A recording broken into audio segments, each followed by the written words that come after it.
Welcome to Get Paid for Your Pad, the definitive show on Airbnb hosting, featuring the best advice on how to maximize profits from your Airbnb listing, as well as real-life experiences from Airbnb hosts all over the world.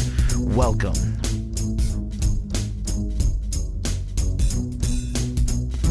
Get paid for your pad. Get paid for your pad. Get paid for your pad. Get paid for your pad. Get paid for your pad. Get paid for your pad. I've begun using a really cool service from Aviva IQ, and it's made my life so much easier. My guests love receiving all the important details about their stay exactly when they need it. And I love all the 5-star reviews I'm getting on communication. Check them out at www.avivaiq.com.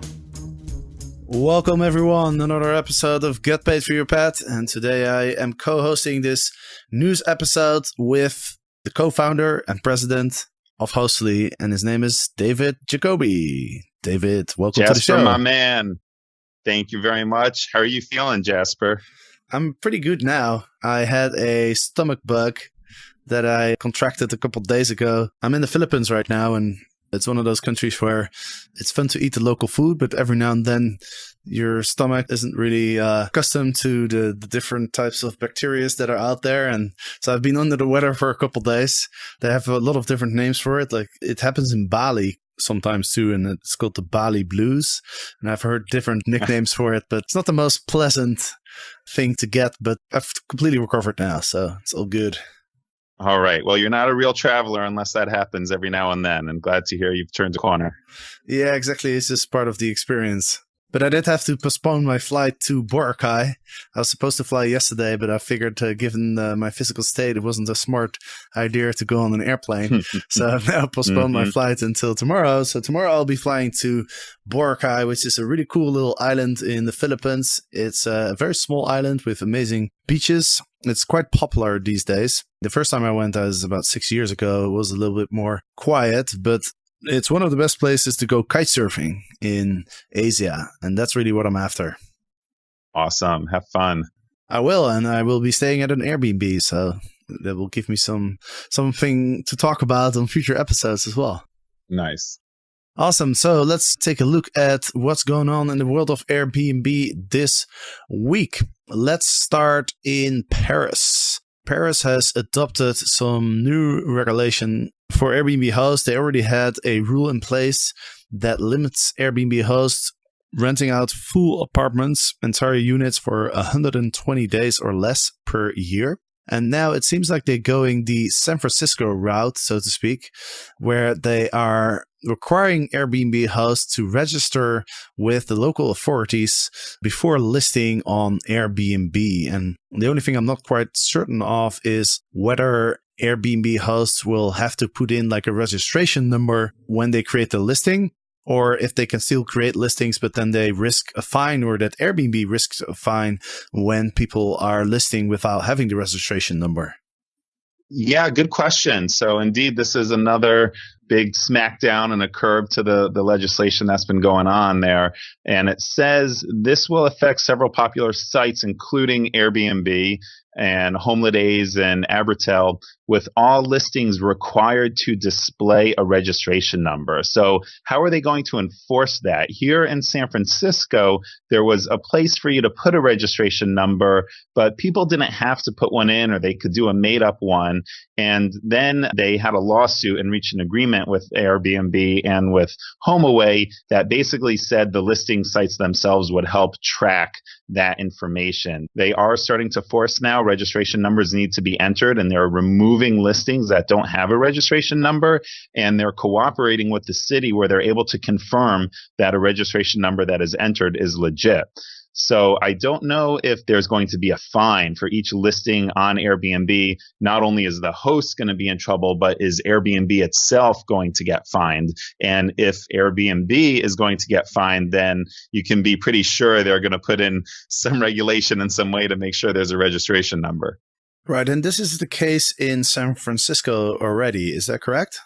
Yeah, it's in the process right now. So there's 3 rounds essentially of getting rid of listings on Airbnb. One happened about a month ago or so, which people call the zombie listing. So when the Super Bowl was here a couple of years ago, or there's a big event and people made a listing to try to make money on that one event, and then they've never done anything with it. So all those listings got removed last month. And then just recently, another round of listings that aren't used that often got removed. And there's a big campaign. Like personally, I see it in my Facebook newsfeed all the time from Airbnb saying, you really need to put your registration number on your site and you need to register if you're not registered yet, or you're going to get kicked off in January. We really do mean it. This isn't a joke. So they've been trying to do a big education campaign with the hosts. They've slowly been removing listings. I don't think they want to do it all at once because it'll kind of be overwhelming, probably the customer service issues they're dealing with. So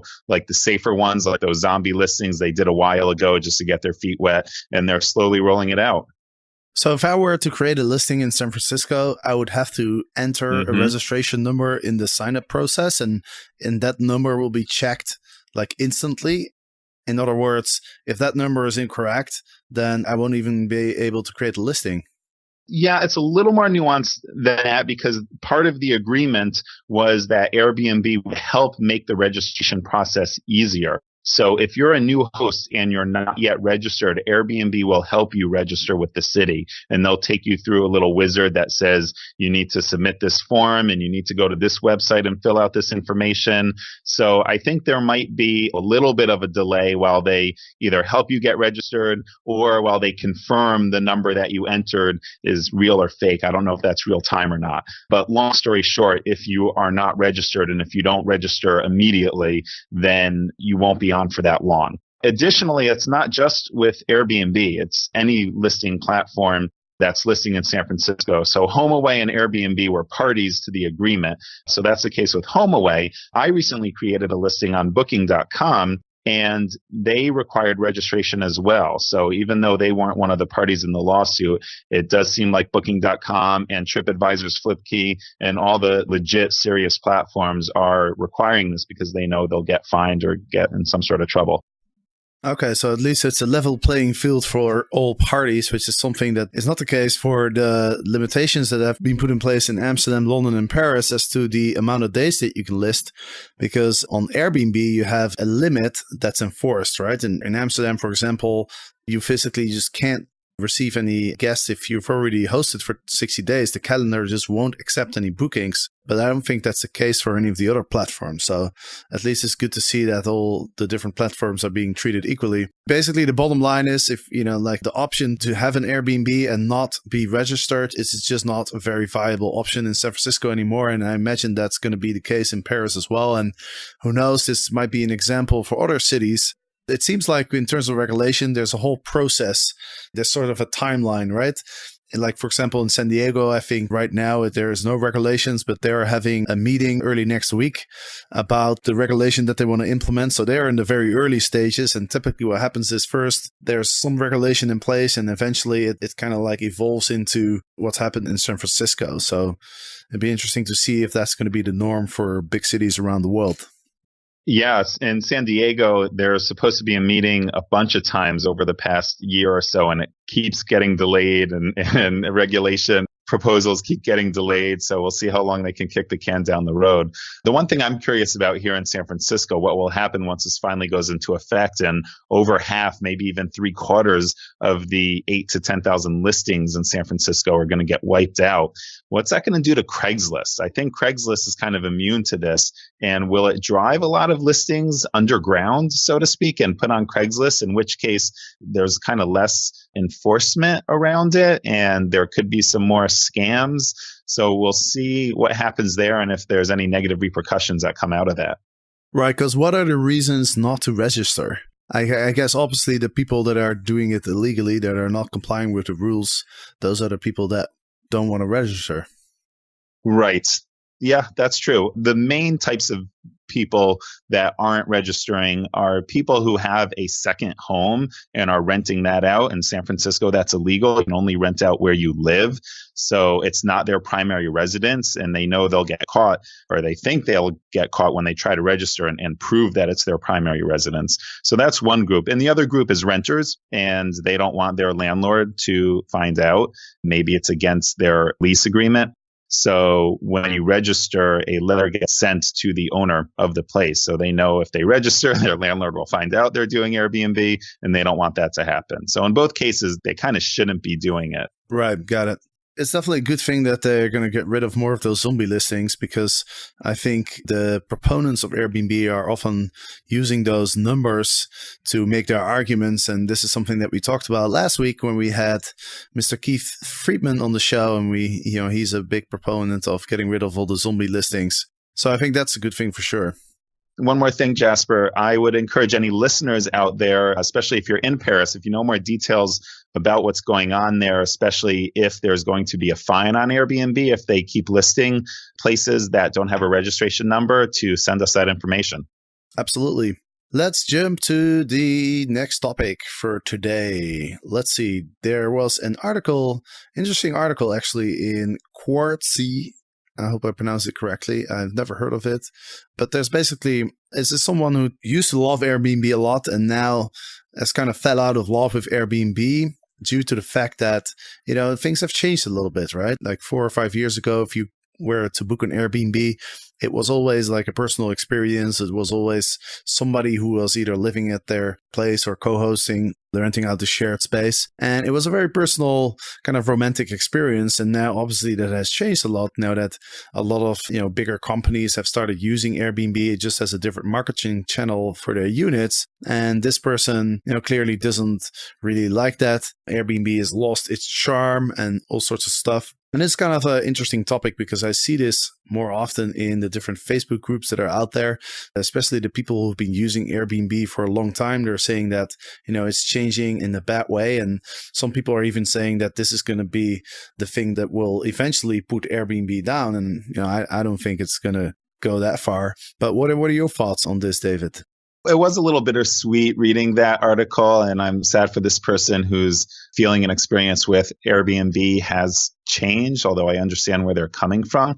Obviously, as the company has grown, they've needed to find additional ways of growing and getting revenue. And one big thing with that has been a much higher ratio of private homes to shared spaces. So they're getting more in the vacation rental space and not just an urban website anymore, but they're basically competing head up with vacation rental destinations with other sites like HomeAway for a completely private place.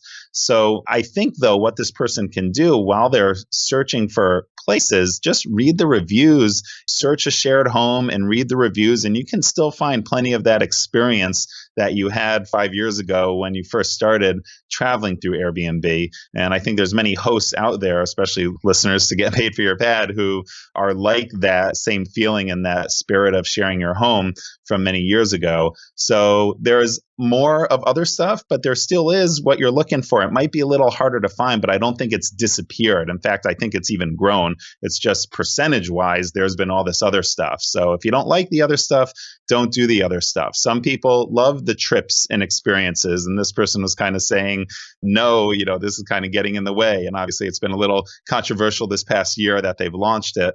I think the final thing that they said towards the end was, in a sense, the whole platform has started to feel less like a tool to plan the kind of trip I want to have and more like a travel company that wants to plan my entire trip for me and make money off it at every step in the process.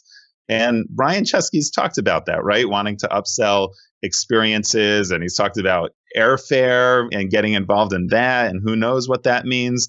So if you like Airbnb and you want the lifestyle, they want to be a lifestyle brand, and they're kind of heading that direction, but you can still pick and choose what you want. Yeah, I definitely agree with you on that point. the personal experiences are still out there, and just the fact that some other people are using the platform now that aren't offering that experience shouldn't prevent you from having the same experience for yourself. I do agree with her that the front page has kind of changed in a way where, it's very clear that Airbnb is trying to push the experiences, because I just opened up Airbnb.com right now, and I'm in Cebu in the Philippines. And the first thing I see is Explore Airbnb, right? So it's like homes, experiences, restaurants. So it's clear that Airbnb really wants to let people know, hey, we're not just homes anymore. We're doing other things. And then the second thing that I see is experiences, but it's showing experiences on the other side of the world. I'm seeing learn how to fly a plane in Los Angeles. Well, that's great, but that's like 15,000 miles away. And then there's something in New York and San Diego, and I'm seeing homes in Italy, and I'm in the Philippines. Like, if they could at least show me something that I can book that's around here, that'd be better. But I think they want to be that travel company. I can see that some people might not like that idea, but at the same time, sometimes people don't really know what they want, right?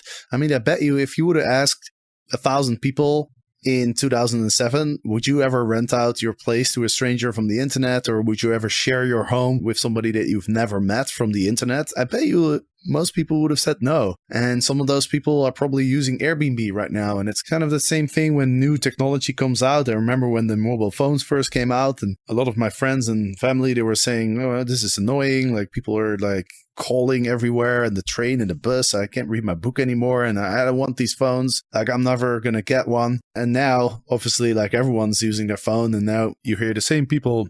When they lose their phone, they're panicking, and they're saying, well, what am I going to do without my phone, right? Sometimes people just don't really know what they want, and who knows? Maybe this person 5 years from now, maybe this person will be very happy with all the experiences and trips and booking flights through Airbnb and all that kind of stuff. So it's kind of hard to predict as well. When things change, there's always some opposition. A good example, I think, is I've always noticed that when you go to a nightclub, initially they love the nightclub, and as more and more people hear about it, more and more people started coming, and the crowd started changing, and suddenly the people who first showed up, they're saying, oh, it's not as good anymore, or even like places to travel to. Boracay, for example, it's still like a really cool place to go, but yeah, I mean, other people have found out about it. So it's no longer the case that you walk on the beach and you're sharing it with like 3 other people. No, there's going to be lots of people on the beach now. And, obviously that's a different experience. But at the same time, it also allows a lot of people to take advantage of this beautiful location. So, I think there's kind of like two sides of the coin there. As they say, it's so crowded, no one goes there anymore. Yeah. Exactly. And I think that's typical growing pains of a startup as they try to, keep their identity, but grow and scale as well. This reminds me a little bit of the couch surfing community. This is a much grander scale Airbnb, but the couch surfing community was a very enthusiastic community back around 2010 or so when Airbnb was still pretty new. And at that time, they actually were a nonprofit, and they changed, got some venture funding, and became for-profit and tried to find some ways to make money. And in doing so, they really lost a lot of their enthusiastic followers, and it's not nearly as popular as it once was. And Airbnb is trying to scale and grow. They are a business, but still keep this charm and this, belong anywhere attitude. We'll see how it goes. It also reminds me a lot of Burning Man, where I'll meet people who went to Burning Man for the first time a year ago. This is like what you were saying with the nightclub, and they loved it. They had the most amazing time. It was their first time, but someone who's been there 15 years now, they're like, oh, it's not like it used to be back when it was small and different and this and that. So for people who started on Airbnb a long time ago, they feel they claim ownership, and they have a right to be maybe upset about some of the changes. But that still doesn't mean that new people aren't getting these great, wonderful personal experiences when they travel. Hosts, does it feel like you're spending way too much time responding to questions from your Airbnb guests? Is the fear of a possible bad review keeping you up at night? I recently learned about a really helpful service called Aviva IQ. With Aviva IQ, my workload and worries have reduced dramatically. All I had to do was link my Airbnb listings to Aviva IQ, create my messages, and schedule delivery times. That's it. I can't believe how easy it was to set up. Now I can sit back and relax knowing that my guests receive all the important details on time, every time. Everybody sleeps better. Check them out at www.aviva.com. avivaiq.com. Well, before we run out of time, let's cover a few of the other topics already, because we're getting too good at talking. So let's talk about the new feature that Airbnb has launched that enables Airbnb users to split payments. I think this was one of the top requests that Brian Chesky got on his Twitter chat in 2016. I think this is a really good addition to the platform. I think it really helps you create a better user experience. And I do know from my experience as a host that I've had several times I had a booking request that I accepted and then the payment wouldn't come through because the person just wasn't able to book that particular amount on their credit card. These are often people from third world countries where maybe credit card limits aren't as high.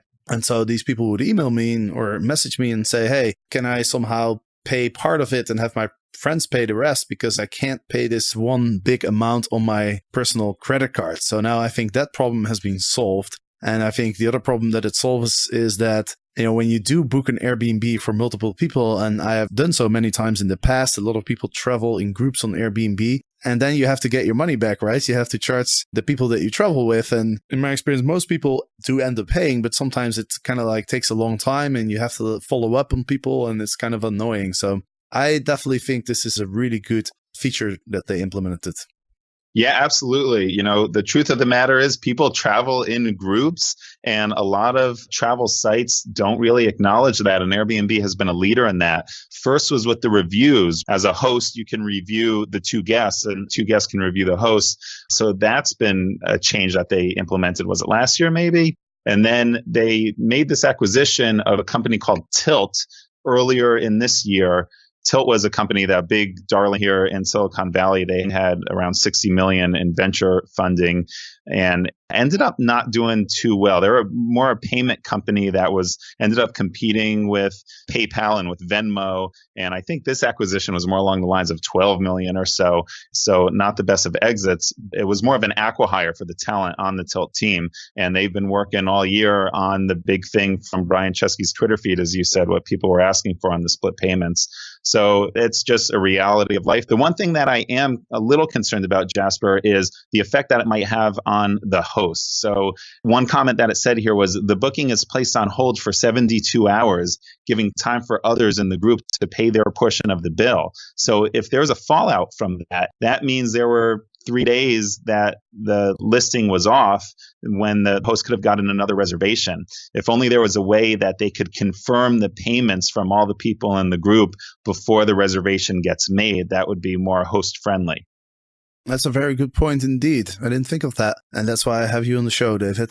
Next topic. Let's see. Some news from China. Airbnb's competitor in China, Xiaozhu, has taken it upon themselves to try out a new smart lock that actually uses facial recognition to identify the guest. And so basically what will happen is you walk up to the smart lock, you kind of like put your face in front of the camera and then the camera decides if you are actually the person that booked the unit. And if so, then the door will open.